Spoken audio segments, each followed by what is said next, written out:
Hello everyone, मैं राकेश आज HS mains का एक और सेक्शन लेकर आपके सामने उपस्थित हूँ। इसमें हम पॉलिटी सीरीज़ को ही कंटिन्यू कर रहे हैं। इसके पिछले पार्ट्स में हमने देखा फंडामेंटल राइट्स, फिर हमने देखा directive principles of state policy, फिर हमने देखा फंडामेंटल ड्यूटीज़, उसके बाद बेसिक स्ट्रक्चर डॉक्ट्राइन। अब हम बेसिक स्ट्रक्चर डॉक्ट्राइन पे चर्चा करेंगे इस सेक्शन में। तो बेसिक स्ट्रक्चर डॉक्ट्राइन और ये सब कॉन्स्टिट्यूशन का पार्ट जो है हमारे एचएस मेंस का GS2 यूनिट 1 सब यूनिट 1 का पार्ट है। बेसिक स्ट्रक्चर डॉक्ट्राइन होता क्या है? पार्लियामेंट अमेंड कर सकता है कॉन्स्टिट्यूशन को बाय आर्टिकल 368, लेकिन विदाउट अल्टरिंग और without touching basic structure, basic fabric, basic structure of the constitution. अभी बेसिक स्ट्रक्चर होता क्या है? सुप्रीम कोर्ट अभी तक इसे परिभाषित नहीं कर पाया है कि basic structure of doctrine, basic structure of constitution होता क्या है। लेकिन ये एक आइडिया है, एक फिलॉसफी है जो बहुत सारे जजमेंट से, सुप्रीम कोर्ट के जजमेंट से निकल कर आई है। इसके बारे में हम विस्तार से बात करेंगे। पहले तो गोलकनाथ केस 1967, वेरी इंपॉर्टेंट। इसने पुरानी जजमेंट्स को ओवर रूल करते हुए ये जजमेंट दिया गोलकनाथ केस ने कि आर्टिकल 368 के द्वारा फंडामेंटल राइट्स को अमेंड नहीं किया जा सकता। लेकिन इसके उत्तर में उस समय प्रधानमंत्री थी श्रीमती इंदिरा गांधी और 1971 में 24वां संविधान संशोधन नियम लाया गया, कॉन्स्टिट्यूशनल अमेंडमेंट एक्ट लाया गया 1971 का, और इसने सब क्लॉज 4 और 5 ऐड किया आर्टिकल 13 को। और इसमें कहा गया कि nothing in this article shall apply to any amendment of this constitution made under article 368। अर्थात आर्टिकल 13 368 को लिमिट नहीं कर सकता, अर्थात पार्लियामेंट कुछ भी अमेंड कर सकता है, सिंपल शब्दों में।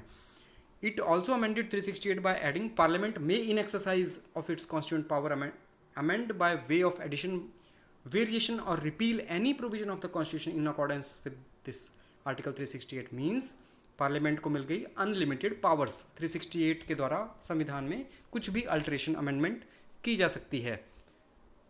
सो इससे कहा गया मर्डर ऑफ डेमोक्रेसी, क्योंकि अगर कुछ भी अमेंड किया जा सकता है, फंडामेंटल राइट्स को कभी भी आप निलंबित कर दें तो डेमोक्रेसी के लिए खतरा हो सकता है। फिर आता है बहुत ही महत्वपूर्ण, अति महत्वपूर्ण केस, केशवानंद भारती केस 1973। 13 जजेस की बेंच थी और इसने दिया 24वां संविधान संशोधन। इसने चैलेंज किया इस पिछले वाले संशोधन को श्रीमती इंदिरा गांधी जी द्वारा जो लाया गया था 1971 में, and this gave birth to basic structure doctrine. But it was evolve by Minerva case 1980। Minerva case में भी आगे निकल कर आए इसके कुछ क्लॉज। इसने 4 और 5 सेक्शन जो पीछे ऐड किया गया था आर्टिकल 13 में, उसे नलिफाई कर दिया, उसे कैंसिल कर दिया। अब यहाँ से निकल कर आई बेसिक स्ट्रक्चर डॉक्ट्राइन, और this puts limit to constitutional amendment power of the parliament, basic structure doctrine. So it became responsibility of judiciary to decide basic structure on case to case basis. अभी basic structure की essence क्या है, इसमें आप देखेंगे ज़्यादातर features of the constitution ही है हमारे। देखिए, supremacy of constitution, sovereign, democratic republican nature of Indian polity, secular character of constitution, separation of powers, legislative, executive और जुडिशरी की, federal structure of constitution, unity and integrity of nation, welfare state, judicial review, freedom and dignity of individual, parliamentary system, rule of law, harmony and balance between fundamental rights and DPSPs, principle of equality, free and fair elections, independent of judiciary, limited power of parliament to amend constitution। तो ये कुछ essence हैं, ये इनमें से maximum हमारे संविधान के फीचर्स हैं। क्रिटिसिज्म क्या है इसका? सबसे ज़्यादा क्रिटिसिज्म ये है कि it causes judicial over reach, अर्थात अपनी जहाँ तक लिमिटेशंस हैं जुडिशरी की, उससे भी आगे बढ़कर जुडिशरी को पावर दे दी गई हैं काम करने के लिए।